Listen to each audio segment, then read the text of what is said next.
Perkenalkan, saya Aida Nashita Purwosuno. Nama saya Gesan Izzati Al-Azhar. Saya Kamila Azani Hanifah. Nama saya Nashwa Tahira Irianti Putri. Nama saya Rena Syadia. Nama saya Zara Adriana Putri dari absen 35.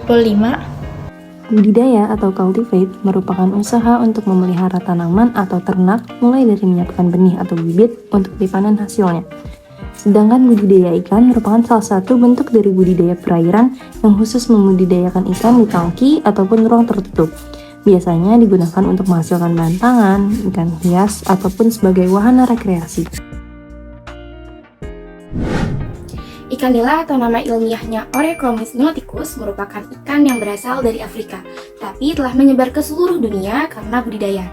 Mereka biasanya ditemukan di perairan tawar seperti sungai, danau, dan kolam. Ikan nila memiliki tubuh yang oval dan pipih dengan sisik yang kasar. Dan untuk varietasnya terdapat berbagai varietas, termasuk nila merah, nila putih, dan lainnya. Beberapa di antaranya memiliki karakteristik warna yang khas.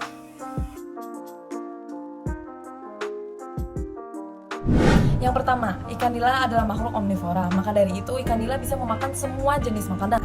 Yang kedua, ikan nila itu berkembang biak dengan cara mudah. Ikan nila bisa menghasilkan 1.500 butir telur. Yang ketiga, umumnya ikan nila ini memiliki warna hitam agak keabu-abuan. Yang keempat, terdapat duri di bagian tubuh ikan nila, yaitu pada bagian sirip dan juga bagian ekor. Yang kelima, rata-rata ukuran ikan nila itu sekitar 30 cm.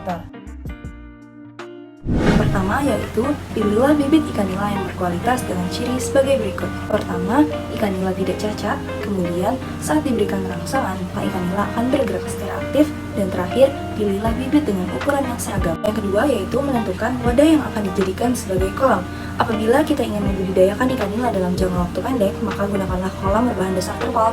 Namun, apabila kita ingin membudidayakan dalam jangka waktu panjang, maka gunakanlah kolam berbahan dasar tanah liat. Ketiga yaitu gunakan sumber air yang belum tercemar oleh zat kimia ataupun zat berbahaya lainnya.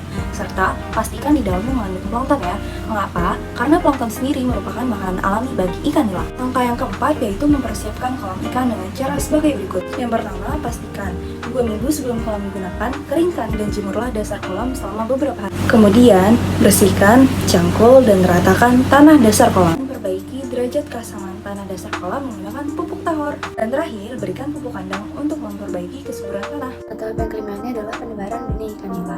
Jadi setelah kolamnya telah siap digunakan, itu saatnya menebarkan benih ikan nila.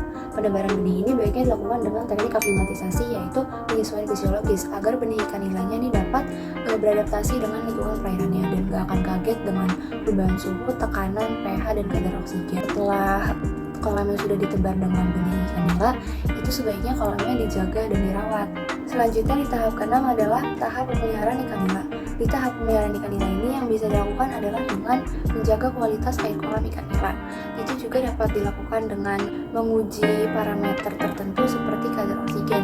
Jika kadar oksigen telah menurun, maka air kolam ini harus ditingkatkan sirkulasinya. Jika tingkat asam sulfat dan amonianya itu nggak seimbang, itu akan menimbulkan bau busuk di kolam ikan nilanya. Kalau misalkan udah terjadi kayak gitu, maka kolamnya ini sepertiga airnya harus diganti dengan air baru. Yang ketujuh atau yang terakhir adalah tahap panen ikan nila. Nah, biasanya ikan nila yang dicari itu adalah ikan nila yang berukuran 300-500 gram. Jika pada awal kita menebarkan benih berukuran 10-20 gram, maka akan membutuhkan waktu 4-6 bulan untuk panen ikan nila.